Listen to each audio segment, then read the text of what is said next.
Hi guys, welcome back to another video. इस video में हम असिस्टेंट प्रोफेसर क्लास 1 की सिलेक्शन प्रोसेस के बारे में डिस्कस करेंगे। असिस्टेंट प्रोफेसर की भर्ती से रिलेटेड जो हमने आरटीआई फाइल की थी, उसका रिस्पांस हमने लास्ट वीडियो में आपके साथ शेयर किया था। इसी वीडियो के रिस्पांस में हमें आपकी जो कमेंट्स मिली है और जो हमें आपके मैसेज और मेल मिले हैं, बहुत सारे कैंडिडेट्स ने असिस्टेंट प्रोफेसर की हिमाचल प्रदेश में सिलेक्शन प्रोसेस के बारे में हमसे पूछा था। हिमाचल प्रदेश असिस्टेंट प्रोफेसर की Himachal Pradesh public service commission द्वारा एग्जामिनेशन कंडक्ट होता है असिस्टेंट प्रोफेसर का। लास्ट टाइम 2022 में एग्जामिनेशन कंडक्ट हुआ था। 2022 में जब ये एग्जामिनेशन कंडक्ट हुआ था तो इसमें जो एग्जामिनेशन का पैटर्न था वो ओल्ड पैटर्न था। ओके, अब एचपीपीएससी ने 2025 में जो एग्जामिनेशन कंडक्ट होते हैं वो न्यू पैटर्न के थ्रू होते हैं। ओके, न्यू पैटर्न अडॉप्ट किया है एचपीपीएससी ने। अब न्यू पैटर्न क्या है, ओल्ड पैटर्न क्या था, इनमें क्या डिफरेंस है, और अब जो न्यू भर्ती होगी असिस्टेंट प्रोफेसर की फ्यूचर में, उसमें क्या प्रोसेस रहेगा, इस वीडियो में हम डिस्कस करेंगे। जो एचपीपीएससी का प्रीवियस पैटर्न था उसमें एक आपका स्क्रीनिंग टेस्ट होता था और एक पर्सनैलिटी टेस्ट होता था। केवल सिंगल पेपर कंडक्ट होता था पहले। जो लास्ट टाइम भी एग्जामिनेशन कंडक्ट हुआ है उसमें जो सिंगल पेपर होता था उसमें क्या रहता था, आपके 100 क्वेश्चन रहते थे। 100 क्वेश्चन में आपका सब्जेक्ट एप्टीट्यूड टेस्ट आपका 70 क्वेश्चन रहते थे, प्लस 30 क्वेश्चन आपके जनरल अवेयरनेस के, जिसमें Hindi, English, general awareness, current affair of Himachal Pradesh और current affair national international level के रहते थे। ये 30 क्वेश्चन रहते थे और 70 क्वेश्चन आपके 70 मार्क्स के आपका जो कंसर्न सब्जेक्ट होता था उससे पूछे जाते थे। 100 मार्क्स का आपका जो है स्क्रीनिंग टेस्ट रहता था, ये सिर्फ क्वालिफाइंग इन नेचर रहता था। मेन खेल होता था आपका पर्सनैलिटी टेस्ट में। पर्सनैलिटी टेस्ट होता था आपका 100 मार्क्स का। अब पर्सनैलिटी टेस्ट में जिसका पर्सनैलिटी टेस्ट अच्छा हो गया उसकी सिलेक्शन हो जाती थी, क्योंकि जो मेरिट लिस्ट बनती थी आपकी वो बनती थी पर्सनैलिटी टेस्ट पे के बेस पे।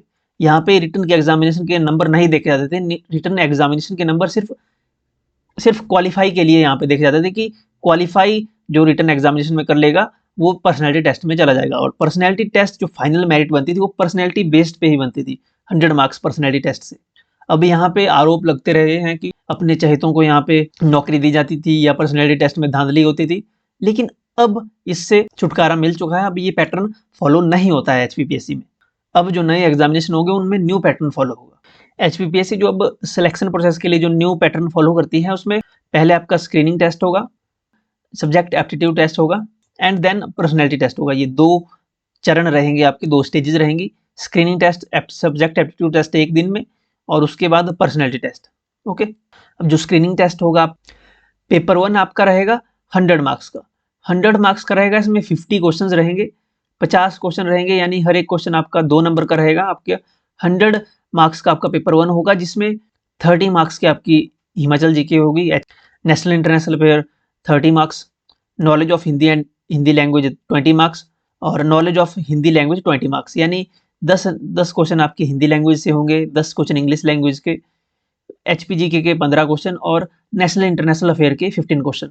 तो टोटल 50 क्वेश्चन रहेंगे, जो कि हर एक क्वेश्चन 2 नंबर का रहेगा, और आपका जो है टोटल पेपर रहेगा पेपर 1 100 मार्क्स का। ये इस पे आपकी मेरिट बनेगी। ओके, इससे मेरिट बनेगी आपकी, और एक सीट के लिए यहाँ पे 20 कैंडिडेट्स चयनित होते हैं। ओके, पेपर 2 आपका सेम डेट को होगा। देखिए, नेगेटिव मार्किंग इसमें रहेगी पेपर 1 में 0.25 ऑफ मार्क्स। ओके, यानी कि आपका एक क्वेश्चन 2 नंबर का है तो इसमें 2 नंबर का 0.25 नेगेटिव मार्किंग होगी, 0.25। यानी कि अगर आप एक क्वेश्चन गलत करते हैं पेपर 1 में तो आपके आधा नंबर कटेगा, 0.50 मार्क्स आपके कटेंगे, क्योंकि एक क्वेश्चन 2 नंबर का है तो 2 नंबर का जब क्वेश्चन है तो उसका 0.25 मार्क्स होंगे, 0.50। ओके, तो 0.50 मार्क्स आपके डिडक्ट होंगे नेगेटिव मार्किंग पेपर 1 में। पेपर 2 सेम डेट को होगा आपका इवनिंग सेशन में, 2 से सेम डेट को आपका पेपर 2 होगा। पेपर 2 आपका फुल सब्जेक्ट एप्टीट्यूड टेस्ट रहेगा। जो सब्जेक्ट का आपका एग्जाम है वही सब्जेक्ट से आपको क्वेश्चन मिलेंगे। 120 क्वेश्चन आपके पेपर 2 में रहेंगे सब्जेक्ट एप्टीट्यूड टेस्ट में।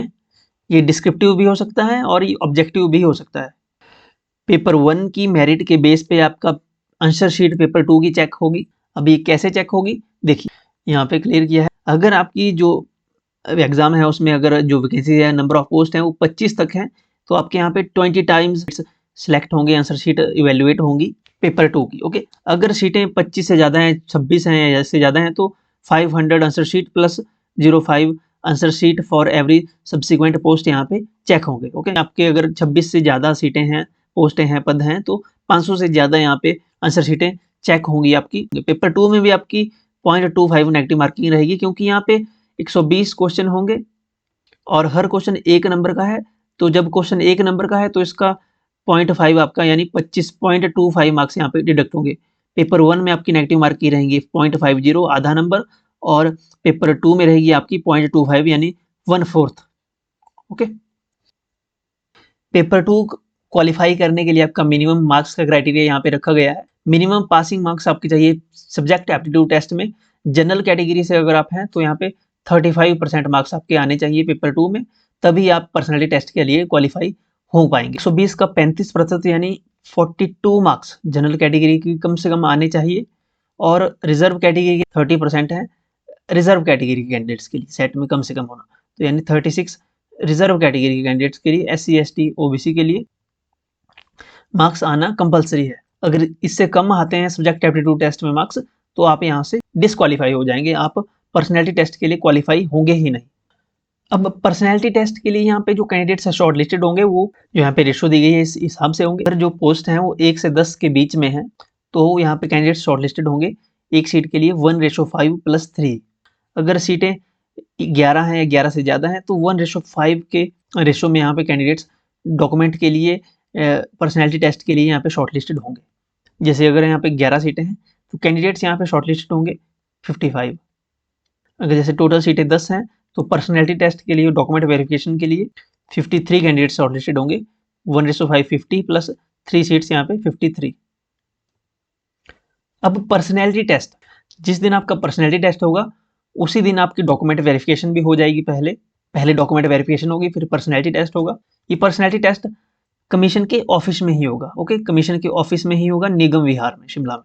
जो पर्सनैलिटी टेस्ट होगा वो आपका 30 मार्क्स का रहेगा, 30 नंबर का आपका पर्सनैलिटी टेस्ट रहेगा। उसमें जनरल कैटेगरी के कैंडिडेट्स के लिए 40% मार्क्स लेना कंपलसरी है। अगर 40% से कम आते हैं तो वो यहाँ पे डिस्क्वालीफाई हो जाएंगे। 40% यानी कम से कम 30 में से 12 नंबर लेना कंपलसरी है, मिनिमम 12 मार्क्स उनके आने चाहिए अगर आप जनरल कैटेगरी से हैं। और अगर SC ST OBC reserve category से हैं तो आपके 30% कम से कम पर्सनैलिटी टेस्ट में आने चाहिए। पर्सनैलिटी टेस्ट में 30% मार्क्स आने चाहिए, जो कि होते हैं 30 का 30% यानी 9 मार्क्स। तो जनरल कैटेगरी के लिए 12 नंबर आने चाहिए पर्सनैलिटी टेस्ट में कम से कम, और रिजर्व कैटेगरी में 9 नंबर कम से कम आने चाहिए। और जो आपकी फाइनल मेरिट लिस्ट बनेगी उसके बाद वो बनेगी जो आपके सब्जेक्ट एप्टीट्यूड टेस्ट में 120 में से जो आपके नंबर आए हैं उससे, प्लस जो आपके पर्सनैलिटी टेस्ट में आए हैं 30 में से, यानी आपकी जो फाइनल मेरिट लिस्ट बनेगी वो बनेगी 150 मार्क्स से। ओके, तो अगर यहाँ पे आपके पर्सनैलिटी टेस्ट में थोड़े कम नंबर भी हैं और आपने रिटन एग्जामिनेशन में जो आपका डिस्क्रिप्टिव या फिर जो ऑब्जेक्टिव बेस्ड आपका सब्जेक्ट एप्टीट्यूड टेस्ट हुआ है उसमें अच्छा परफॉर्म किया है, तो अब आप यहाँ पे आपके पास मौका होगा सिलेक्शन लेने का। पहले ऐसा नहीं होता था, पहले 100 मार्क्स का आपका जो है 100 मार्क्स का आपका इंटरव्यू होता था, जो पर्सनैलिटी टेस्ट होता था, उसमें जितने भी नंबर रखते थे वहीं से ही सिलेक्शन होती थी। लेकिन अब ऐसा नहीं है, जो कि मुझे लगता है कि बहुत अच्छी बात है कि यहाँ पे जो सब्जेक्ट एप्टीट्यूड टेस्ट है उसके मार्क्स भी यहाँ पे पूरे लगते हैं, और साथ में 30 नंबर का जो है यहाँ पे आपका पर्सनैलिटी टेस्ट रखा है। टोटल 150 में से आपका जो है फाइनल मेरिट बनेगी और आपकी यहाँ पे सिलेक्शन हो जाएगी। एज की लिमिट क्या है? एज की लिमिट है 45 ईयर्स, 45 ईयर्स की जो है एज लिमिट रहेगी अनरिजर्व के लिए, अनरिजर्व कैटेगरी, जनरल कैटेगरी के लिए। और 5 साल की यहाँ पे रिलैक्सेशन है, 5 ईयर की रिलैक्सेशन है SC ST OBC यानी जो भी रिजर्व कैटेगरी है उनके लिए। आई होप आप सबके सारे डाउट्स क्लियर हो गए होंगे। अब असिस्टेंट प्रोफेसर की रिक्रूटमेंट को लेकर हिमाचल प्रदेश में जो प्रोसेस रहता है, आप हमें फॉलो कर सकते हो टेलीग्राम, व्हाट्सअप, इंस्टाग्राम पे। PDFs आपको टेलीग्राम पे मिल जाती हैं हमेशा। व्हाट्सअप चैनल पे आप हमें फॉलो कर सकते हो। अगर आपका कोई क्वेश्चन है तो आप इंस्टाग्राम पे हमें मैसेज में पूछ सकते हो, या आप कमेंट सेक्शन में भी लिख सकते हो। ओके, वीडियो को लाइक जरूर करें और चैनल को सब्सक्राइब कर लें अगर सब्सक्राइब नहीं किया है। Thank you so much.